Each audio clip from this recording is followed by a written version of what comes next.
तो प्रशासकों के हवाले ग्राम पंचायतें सीधा रुख कर रहे हैं अपने मेहमानों की तरफ। आपको बता दें आज हमारे साथ इस चर्चा में जो मेहमान कार्यक्रम का हिस्सा बन रहे हैं वो आपकी स्क्रीन पर है। हनी पाठक जी बीजेपी का चेहरा है, आशीष नोटियाल कांग्रेस का चेहरा है, मनमोहन भट्ट वरिष्ठ पत्रकार हैं और उत्तराखंड की सियासत को बहुत लंबे अरसे से कवर करते हुए हैं। आप सभी का बहुत बहुत स्वागत है। राजनीतिक मेहमानों की तरफ हम बाद में रुख करेंगे। सबसे पहले भट्ट जी आपसे इस चर्चा की शुरुआत। आपने तो कोश्यारी जी से लेकर धामी जी तक के कार्यकाल को देखा है। मैंने नित्यानंद स्वामी जी का जिक्र क्यों नहीं किया, वो उसकी एक अलग वजह है, टेक्निकल। जैसे आजकल हमारे नेता कहते हैं ना कि भाई चुनाव क्यों नहीं हो रहे, बोले तकनीकी दिक्कत है। अब ये तकनीकी पहलू है क्या, जरा आपसे ही समझना चाहेंगे भट्ट जी, जरा समझाइए कि आखिरकार ये प्रशासकों के हवाले पूरी व्यवस्था कर दी गई, इसके पीछे की वजह क्या है? चावला जी, पीछे की वजह तो मैं बाद में बताऊंगा, लेकिन एक चीज हम मिस कर गए इसमें। एक चीज और भी है जी, छात्र संघ के चुनाव भी नहीं हुए इस साल।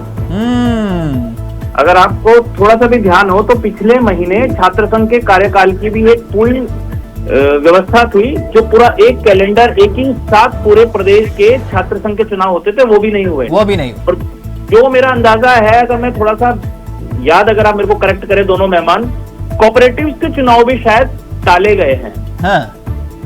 तो ये जो आपने कहा इसके पीछे की कहानी, तो पीछे की कहानी तो जब स्थानीय निकाय चुनाव का कार्यकाल पिछले साल ठीक इसी समय खत्म हुआ था इस शहरी निकायों का, तो उस समय ये कोशिश की राज्य सरकार ने कि उसको टाला जाए, क्योंकि उनको लोकसभा की चुनाव की तैयारी करनी थी और उसमें कोई आड़े तिरछे रिजल्ट आते तो राज्य सरकार के लिए वो मुश्किल होती, इसलिए उसको टाला गया।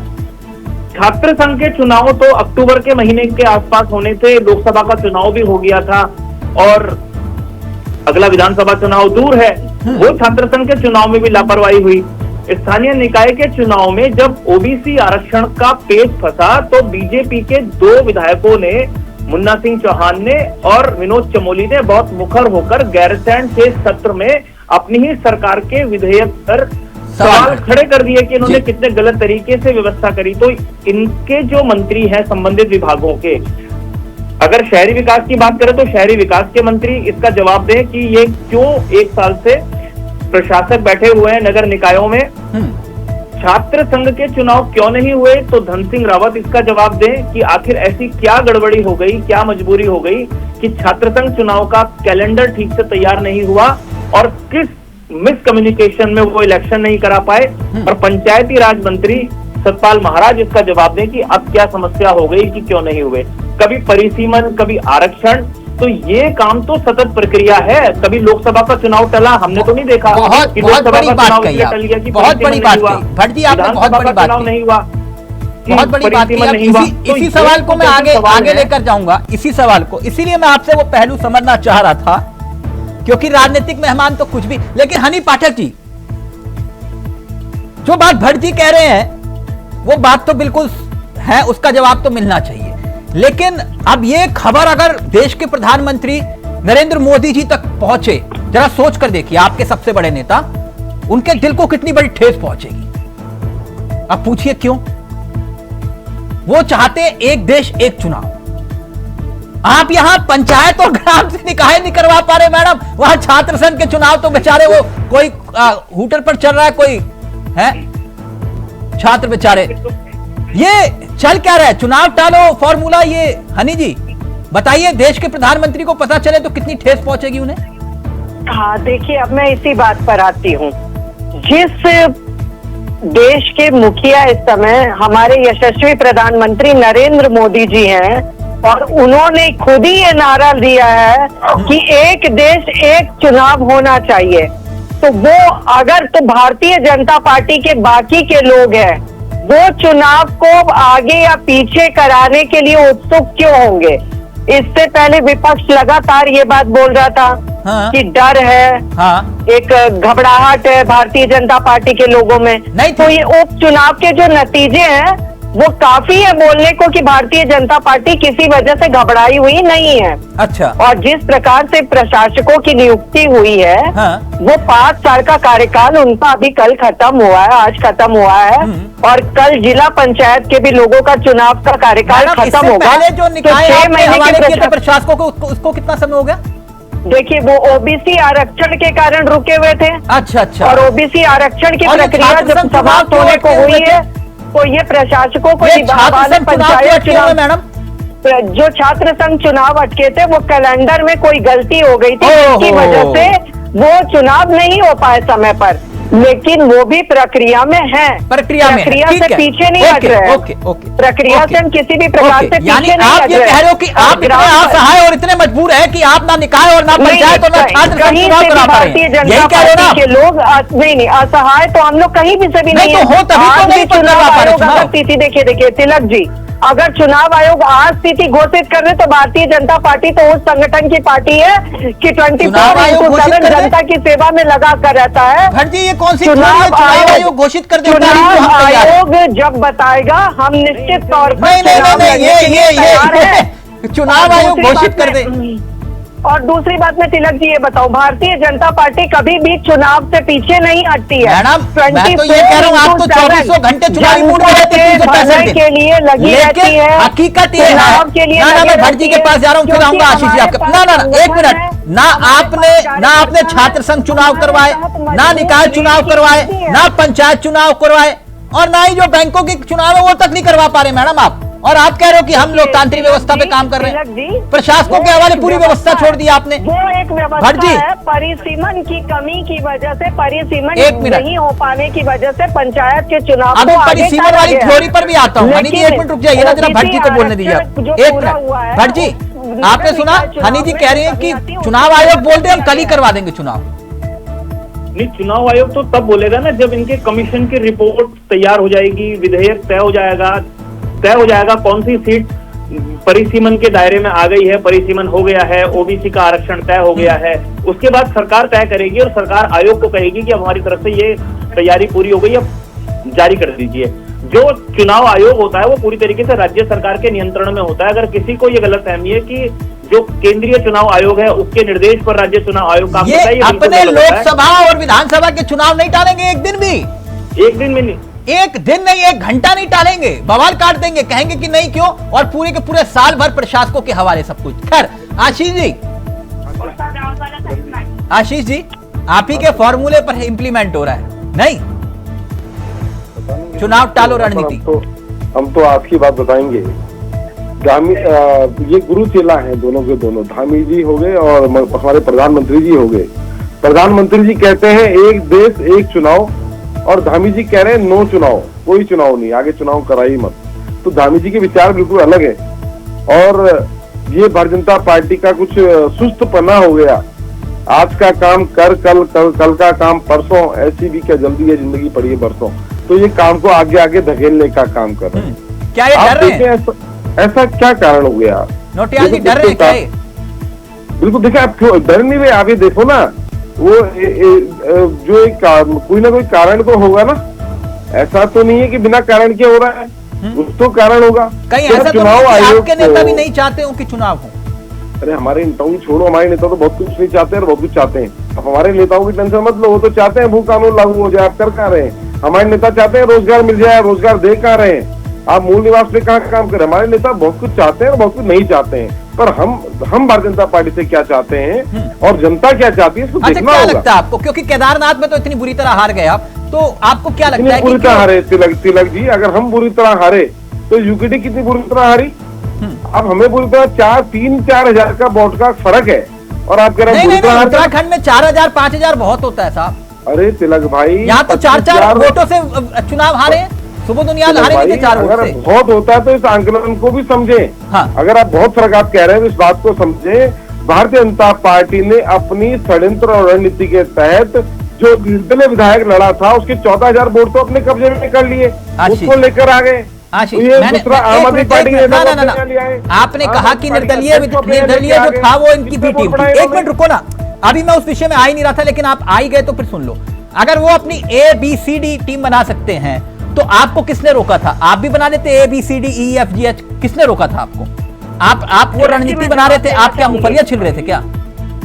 तिलक जी मैं कुछ जवाब देना चाहूंगी। नहीं करती, ये तो भारतीय जनता पार्टी अब ये का काम है।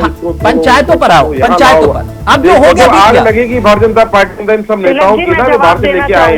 जल्दी से अली जी, फिर मैं भट्ट जी के पास जा रहा हूं। दूसरी देखिए, पार्टियों के अभी नेताओं अभी को सरकारें नहीं अभी करती। अपने नेता आशीष बनाओ। नौटियाल जी कह रहे हैं कि भू कानून के लिए, मूल निवास के लिए।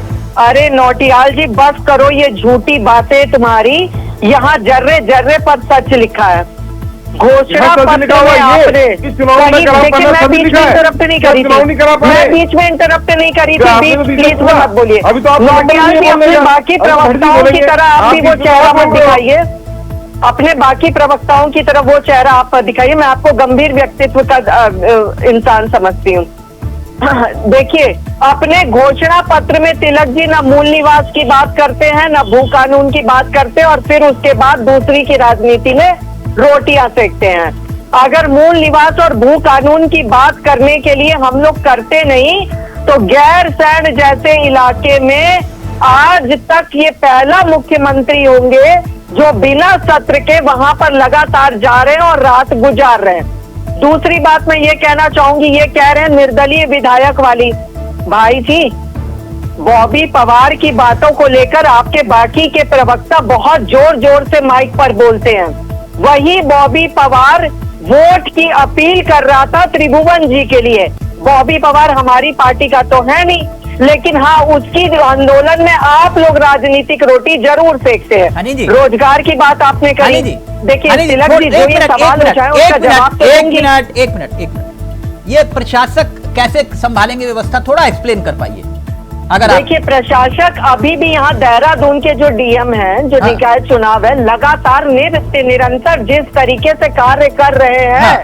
वो काबिले तारीफ है। वो प्रशासक के रूप में अपनी भूमिका अच्छे से निभा रहे बहुत हैं। अच्छी बात, बहुत ऐसा अच्छी। नहीं है कि लोग उससे त्रस्त हाँ, हाँ। हैं या निकाय चुनाव में गड़बड़ी के हाँ। कारण जो इस चीजें से लोगों को, जनता को परेशानी उठानी पड़ रही है। तो ये मैं व्यवस्था को मानती खत्म हूँ। कर दे, राइट? मैं नहीं, मैं नहीं, जब मानती हूँ कि प्रशासक ही सब कुछ सांसद जो संभाल रहे हैं, होता तो फिर दिक्कत और क्या है? निगम का जो मेयर होता है, देखिए तिलक जी आप बात पूरी होने दीजिए। मैं इस चीज को मानती हूँ कि पार्षद जो होता है वो हर व्यक्ति के, हर घर का एक पारिवारिक का सदस्य होता है और सरकार तक बातें पहुंचाने के लिए एकदम एक अच्छा मिनट, रोल अदा भट्ट जी, करता है। भट्ट जी, लेकिन जो भट्ट ये जी, बात अभी कह हनी रहे जी हैं ने वो कहा, बात गलत है। एक मिनट, कि प्रशासक अभी ऑडियो की नीचे रहेगा। नियुक्ति- नो, ऐसे नहीं, ऐसे। हनी जी ने कहा कि प्रशासक है तो सही, दिक्कत क्या है? डीएम साहब इतना अच्छा काम संभाल रहे हैं, डीएम साहब संभाल तो रहे, दिक्कत क्या है? मुझे एक उत्तर दीजिएगा, फिर मैं उस विषय पर आऊंगा। भाई आप और हम फाइल लेकर गए डीएम साहब के पास, डीएम साहब बोले बाहर बैठो, अभी थोड़ी देर बाद आना। ठीक, और वही पार्षद साहब है जिनको चाहिए वोट, क्योंकि डीएम साहब को वोट तो चाहिए नहीं। अब पार्षद जी को वोट चाहिए, पार्षद जी कहेंगे दिखाओ, अगर वैलिड है तो मैं तुम्हारे साथ चलता हूं, काम करवाऊंगा 110%। यह फर्क होता है नहीं पाठक, प्रशासक और पार्षद में। ठीक, पहली बात ना ना ना, अगर आप जनता से कनेक्ट नहीं है, डीएम का कोई लेना देना नहीं, आपको वोट नहीं मिलेगा तो दूसरे की सरकार आएगी। इंटरप्ट किया तिलक जी। भट्ट जी अब रहेंगे। भट्ट जी, ये तो बड़ी गजब की दलील है। देखिए, अभी एक महीना भी पूरा नहीं हुआ होगा, एक खबर आई जब डिस्ट्रिक्ट मजिस्ट्रेट सविन बंसल जो है वो देहरादून नगर निगम में पहुंचते हैं और नगर निगम में पहुंचकर उन्होंने पार्किंग की समस्या की तरफ ध्यान देखा कि यार पार्किंग की ये बड़ी क्राइसिस है और नगर निगम में पार्किंग होनी चाहिए। उन्होंने फाइलें खंगाली और पार्किंग के लिए उन्होंने प्रस्ताव बनाने के लिए कहा। लेकिन देहरादून के एक वरिष्ठ नेता हैं जो बीजेपी के 2 बार के विधायक हैं, देहरादून नगर निगम के 2 बार के मेयर हैं, चमोली साहब, पूर्व पालिका अध्यक्ष भी हैं विनोद चमोली। उन्होंने डीएम को अपनी हद में रहने की सलाह दी। ये शब्दों पर गौर करिए, अपनी हद में रहने की सलाह दी और उन्होंने कहा कि नगर निगम जो है वो एक ऐतिहासिक बिल्डिंग है, उसके स्वरूप में छेड़छाड़ नहीं किया जाना चाहिए। जो पार्किंग की व्यवस्था होगी वो तब होगी जब बोर्ड बन जाएगा, नगर निगम अस्तित्व में आ जाएगा, मेयर आ जाएगा, उसके बाद आप पार्किंग की बात कीजिएगा। तो ये जो प्रशासक होता है वो एक तरीके से सोचता है, जो एक स्थानीय प्रतिनिधि होता है वो एक अलग तरीके से सोचता है। विनोद चमोली ने ये बात बड़े स्पष्ट रूप से अपने शब्दों में कह दी और उस बात को लेकर ठीक ठाक चर्चा देहरादून या उत्तराखंड के मीडिया में हुई। तो ये जो बात आपने थोड़ी देर पहले जो आप तर्क दे रहे थे ना कि डीएम के पास आप गए, वो कैसे काम करेगा और एक जनप्रतिनिधि जो है वो किस तरीके से सोचता है, दोनों में बहुत बेसिक फर्क है। जो सवाल आपने पूछा था कि सरकार डर रही है चुनाव लड़ने से या हार जाएगी, इसलिए नहीं, हार का डर और जीत का डर तो दोनों 50-50% है प्रोबेबिलिटी दोनों की, चाहे बीजेपी और कांग्रेस हो। यूकेडी और थर्ड पार्टी को मैं कोई बहुत ज्यादा कंसीडर करता नहीं उत्तराखंड में, क्योंकि उनका परसेंटेज पिछले 20 साल में कहीं बढ़ता हुआ नजर नहीं आया या डिक्लाइन ही हुआ है। बिल्कुल। बीजेपी की स्ट्रेटेजी बिल्कुल क्लियर है।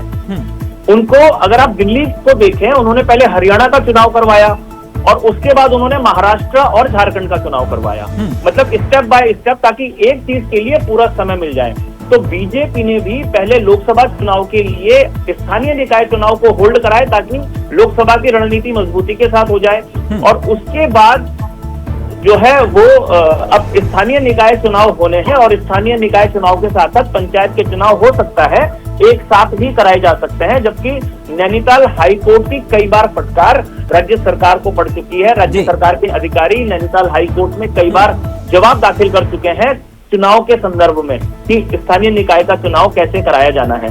तो डरना तो स्वाभाविक है, रणनीति बनाने के लिए टाइम बाइंग जो वर्ड इस्तेमाल किया जाता है, वो समय ले रहे हैं कि हमको स्ट्रेटेजी बनाने के लिए समय मिल जाए। लेकिन इसका उलट देखिए कि ये रणनीति, ये समय का इस्तेमाल कांग्रेस भी कर सकती है अपनी रणनीति बनाने के लिए, लेकिन मुझे लगता है कि कांग्रेस ने उस समय का सदुपयोग नहीं किया और बीजेपी ने उसका सदुपयोग किया, इसलिए वो सारे चुनाव जीत गए। बद्रीनाथ और अब स्थानीय निकाय में पिछले 2-3 बार से तो बीजेपी जीतती आ रही है, इस बार बीजेपी की स्ट्रेटेजी कैसी होगी, कांग्रेस कैसे काउंटर करेगी, ये कांग्रेसियों को सोचना है। ठीक, नोटियाल जी, जो बात भट्ट जी कह रहे हैं इत्तेफाक रखते हो उस बात से, पहली बात। और दूसरी बात ये कि जो माहौल आप लोगों ने दरअसल मंगलोर और बद्रीनाथ जीतने के बाद बनाया था, उसको केदारनाथ में बरकरार नहीं रख पाए। अब इनको मौका मिल गया ये माहौल बनाने का कि महाराष्ट्र में देखा अकेले दम पे, हरियाणा में देखा अकेले दम पर, केदारनाथ में देखा कहा था ना निकाल लेंगे चुनाव, अब ये दरअसल माहौल बनाएंगे। अब आप कैसे इस माहौल का जवाब दे पाएंगे?